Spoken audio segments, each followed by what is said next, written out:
नमस्कार एंड जय हिंद दोस्तों। आज मैं आपके सामने फिर से हाजिर हूँ। पुरानी वीडियो में आपने जो मुझे प्यार और स्नेह दिया उसका आप सभी का बहुत बहुत धन्यवाद। आपने जिस तरह से वीडियो को लाइक, शेयर एंड सब्सक्राइब किया, ये मुझे प्रतीत होता है कि आप लोगों को ये मेरी वीडियो पसंद आई। उसी से प्रेरित होकर मैं ये अपनी अगली वीडियो बना रहा हूँ। इस वीडियो में जिस विषय पे हम बात करने जा रहे हैं वो विषय है हमारा, लोगों ने जो इस वीडियो में कमेंट्स के माध्यम से जो मुझसे क्वेश्चंस पूछे हैं उनका जवाब देना। मैं जब इस वीडियो को देख रहा था तो उसमें लोगों ने कई कमेंट्स पूछे हुए हैं, उसमें उनके क्वेश्चंस हैं। तो मैं आज प्रयास करूंगा कि मैं सभी का तो नहीं, लेकिन जो मैंने जेन्युइन क्वेश्चन सेलेक्ट किए हैं मैं उनका जवाब देने का आज प्रयास करूँगा। सबसे पहला प्रश्न है हमारा कि सर, आप जो लोगों ने पूछे हैं कि सर आप कोई ऐसी बुक प्रेफर करिए, ऐसी प्रिपरेशन के लिए कौन सी बुक बेस्ट रहेगी या ऐसी किस बुक से प्रिपरेशन करनी चाहिए जो हमें सफलता दिला सके। देखिए, जितने भी पब्लिशर और बुक के जो राइटर्स होते हैं उनके एक एडवाइज़र जो होते हैं वो अपनी बुक को सर्वश्रेष्ठ कंटेंट से तैयार करके आप लोगों के बीच में भेजते हैं ताकि आप लोग इस बुक से प्रिपरेशन कर सकें और अपनी सफलता को या जिस चीज़ के लिए आप तैयारी कर रहे हैं उसमें सफलता प्राप्त कर सकें। देखिए, मेरे अकॉर्डिंग हर पब्लिशर की बुक अच्छी होती है, ऐसा नहीं है। मैं आपको एक चीज़ क्लैरिफाई करना चाहता हूँ कि अक्सर जो विद्यार्थी होता है वो इसी चीज़ में मात खाता है कि आज वो जिस बुक से प्रिपरेशन कर रहा है उस 15 दिन उसने उस बुक को पढ़ा, अगले दिन उसे कोई बेस्ट व्यक्ति मिल गया, जैसे सपोज़ दैट कि मैं ही हूँ, मैं आपको एक कोई बुक सजेस्ट करता हूँ तो आपने उससे तैयारी करना स्टार्ट कर दिया, लेकिन 10 दिन बाद आपको कोई अनदर व्यक्ति मिल गया, उसने आपको थोड़ा प्रेरित किया और उसने आपको एक नई बुक सजेस्ट कर दी, तो फिर आप 15 दिन बाद उस बुक में लग गए। अमूमन ये चीज़ें, ये गलतियाँ, छोटी छोटी गलतियाँ, ये लोगों को का समय वेस्ट करती हैं। जो कुछ लोग जो अनदर क्वेश्चन जो लोगों का था कि सर कितने समय में तैयारी पूरी कर लें, अगर आप इस समय से इस तरीके से अगर अपना प्रिपरेशन करेंगे या तैयारी करेंगे तो निश्चित है कि आप सफलता को उस रूप में प्राप्त नहीं कर पाएंगे जिस रूप में आप प्राप्त करना चाहते हैं। देखिए, जिस बुक से आपको बेस्ट नॉलेज गेन हो रही है, जिस बुक का कंटेंट आपको सर्वश्रेष्ठ समझ में आ रहा है, उस बुक से प्रिपरेशन करना ही आपको सफलता की ओर ले जाता है। किताबों से मत पढ़िए, किताबों को पढ़िए। किताबों से पढ़ेंगे तो किताबें तो बहुत सारी हैं, लेकिन आप अगर किताबों को पढ़ेंगे तो आपको नॉलेज बहुत अच्छी गेन होगी। आपको जिस बुक का कंटेंट द बेस्ट लग रहा है आप उसको सेलेक्ट करिए और उसी बुक पे कंटिन्यूटी अपनी बनाए रखिए।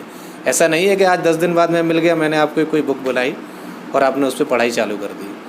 आप कोई भी बुक, फिर भी मैं आप लोगों के क्वेश्चन के लिए कुछ कहना चाहूँगा। जैसे रीजनिंग के लिए लोगों ने बुक पूछी, तो आप रीजनिंग के लिए अरिहंत की बुक ले सकते हैं। हिंदी के लिए आप घटना चक्र का इस्तेमाल कर सकते हैं। द बेस्ट बुक्स जो होती हैं, अगर हिंदी और आपको डीपली थोड़ी रहनी है तो आप 10th 12th की जो NCERT's बुक होती हैं उनकी हिंदी आप पढ़ें। SCERT की जो बुक होती है उनकी हिंदी आप पढ़ें, उसमें पुराने कंटेंट्स बहुत अच्छे होते हैं। प्लस करंट के लिए मैंने आपको पिछली बार भी कहा था, इस बार फिर कह रहा हूँ, जो पत्रिकाएं जो वीकली या मंथली लॉन्च होती हैं उनको आप कंटिन्यू पढ़िए, कंटिन्यू उसमें अपनी कंटिन्यूटी बनाए रखिए। चाहे आप वो कुरुक्षेत्र की ले लें, चाहे टाइम्स की ले लें, तो विभिन्न योजना की आती हैं, उनको आप पढ़ें, क्योंकि जो आप आज पढ़ेंगे वो आपके लिए हिस्ट्री होगा और इट मे बी पॉसिबल कि जो पेपर तैयार होगा वो पिछली 3-4 महीनों की ही जो करंट बुक्स होंगी उनसे आएगा। अब बात आती है कॉन्स्टिट्यूशन की, तो आप कॉन्स्टिट्यूशन के लिए मैं कॉन्स्टिट्यूशन के लिए कोई बुक प्रेफर ऐसा मोस्टली नहीं करता हूँ, ये तो एक अपना पर्टिकुलर समझने का बात है। लेकिन हाँ, ये ज़रूर कहना चाहूँगा कि जो आर्टिकल्स जैसे राज्य संबंधित, राज्यों का बंटवारा, राज्यों का गठन या राज्यों की शक्तियाँ और प्रधानमंत्री, मंत्रियों की शक्ति, इन आर्टिकल्स को ज़्यादा फोकस करें क्योंकि मोस्टली क्वेश्चन इन्हीं से पूछे जाते हैं। मूल विधि के लिए IPC की किताबों को अगर आप कहीं तलाश सकें तो, नहीं तो एक ऑनलाइन ऐप आता है भारतीय दंड संहिता करके, जो हिंदी इंग्लिश दोनों में, आप उनको पढ़ के उनसे कुछ चीज़ें गेन कर सकते हैं। द सिंपल लैंग्वेज में होता है वो। बाकी अगर आप किसी एक बुक से आप कंटिन्यूटी बनाए रखेंगे तो निश्चित ही आप सफलता को प्राप्त कर सकेंगे। ठीक है। कुछ लोगों के जेन्युइन क्वेश्चंस और थे सर कि जैसे कुछ अगर किसी को डिफेक्ट है या आँख में कुछ प्रॉब्लम है या ये चीज़ें हैं, तो देखिए ये चीज़ें कहीं ना कहीं मेडिकली आपको कहीं ना कहीं क्षेत्र आगे जो मेडिकल्स होते हैं, इसमें यूपीएसआई का जो मेडिकल होता है, इसमें बारीकियां से हर चीज़ चेक की जाती है। और हो सकता है कि मैं किसी के लिए नेगेटिविटी तो नहीं बोलूँगा, लेकिन ये होता है कि अमूमन लोगों को ये चीज़ें दिक्कत करती हैं। मोस्टली जो चश्मा लगाते हैं या आँख कान में कोई प्रॉब्लम है, इन चीज़ों के लिए मोस्टली जो समस्या हैं वो आगे हो सकता है भविष्य में आपको दिक्कत करेगा। एक व्यक्ति ने क्वेश्चन पूछा था कि सर रेलवे कोर्ट में पेनल्टी दी थी, क्या डीयू में कोई प्रॉब्लम आएगी? देखिए, अगर रेलवे कोर्ट में जो पेनल्टी आपने पे करी थी उसकी तरफ से अगर एनओसी आपको मिल चुकी है, उसमें जो आपका सर्टिफिकेट लग जाता है, तो उसके अकॉर्डिंग आपको कोई प्रॉब्लम नहीं आनी चाहिए मेरे अकॉर्डिंग।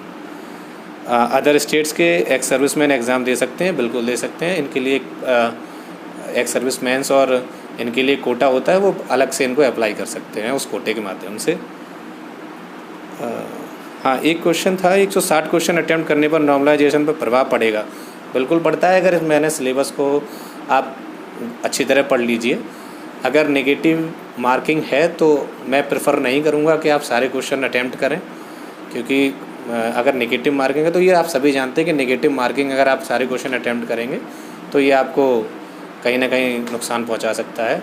और कोशिश करिए कि उन क्वेश्चन को ज़्यादा सॉल्व करिए जो आपको आगे सफलता की ओर आपको ले जा सकें। एक पेपर देने का पैटर्न बनाइए। आप हो सकता है किसी सब्जेक्ट में माहिर हों, लेकिन आप ऐसा ना करें। आप चारों सेक्शंस जो डिवाइडेड हैं, पहले उन चारों सेक्शंस में जो क्वेश्चन आपको आ रहे हैं उनको कर लें।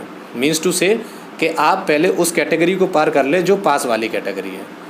फिर उसके बाद जिस सब्जेक्ट में आपकी महारत हासिल है आप उसमें डालें जो आपको स्कोर गेन करा सके और जो आपको मेरिट में या किसी में फ़ाइट करवा सकता है। तो पहले आप कोशिश करा करें कि सारे जो सेक्शंस में जो क्वेश्चन आपको आ रहे हैं उनको कर लें। अच्छा, अब ये एक जेन्युइन सा क्वेश्चन था, एक गर्ल्स की नाइट ड्यूटी भी लगती है क्या? देखिए, जिस पोस्ट के लिए आप तैयारी कर रहे हैं उसमें आपका अगर सिलेक्शन होता है तो उसके अकॉर्डिंग 24/7 आपको ड्यूटी पे रहना है। आप इस चीज़ के लिए कतई बाध्य नहीं है कि मैंने 2 घंटे 4 घंटे 8 घंटे ड्यूटी कर ली है, मैं नहीं जाऊँगा। Sub inspector is on duty on 24/7 hours. वो कभी भी अगर किसी समस्या आती है तो आपको जाना पड़ेगा, चाहे वो अगर महिला संबंधी मामले हैं तो महिलाओं को जाना पड़ेगा, पुरुष संबंधी मामले हैं तो पुलिस में जाना पड़ेगा।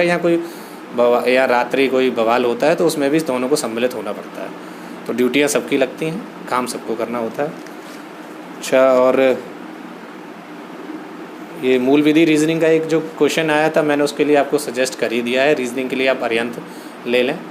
ट्रिकी मैथ्स करके एक आता है बुक, उसको आप देख लें। अगर उसमें आपको उनकी टिप्स एंड ट्रिक्स समझ में आ सके तो उनसे आप मैथ सॉल्व कर सकते हैं। हिंदी के लिए मैंने आपको बता ही दिया था कि आप 10th या 12th की हिंदी ले लें या घटना चक्र की हिंदी पढ़ लें।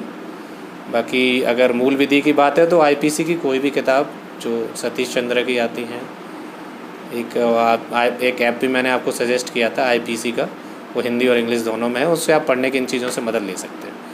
कॉन्स्टिट्यूशन के लिए आप पॉलिटी चाहे 10th-12th से पढ़ लें, एक या एम लक्ष्मीकांत की एक पॉलिटी आती है उसको पढ़ लें। ये कंटेंट बड़े इनके ईजिली हैं, आपको अच्छी तरह समझ में आ जाएगा। आशा है कि ये सारी चीज़ें आपको आपके भविष्य में मदद करेंगी और शीघ्र ही आप में से कई लोग हमारे इस विभाग के साथी और मेरे साथी बनेंगे। धन्यवाद। जय हिंद, जय भारत।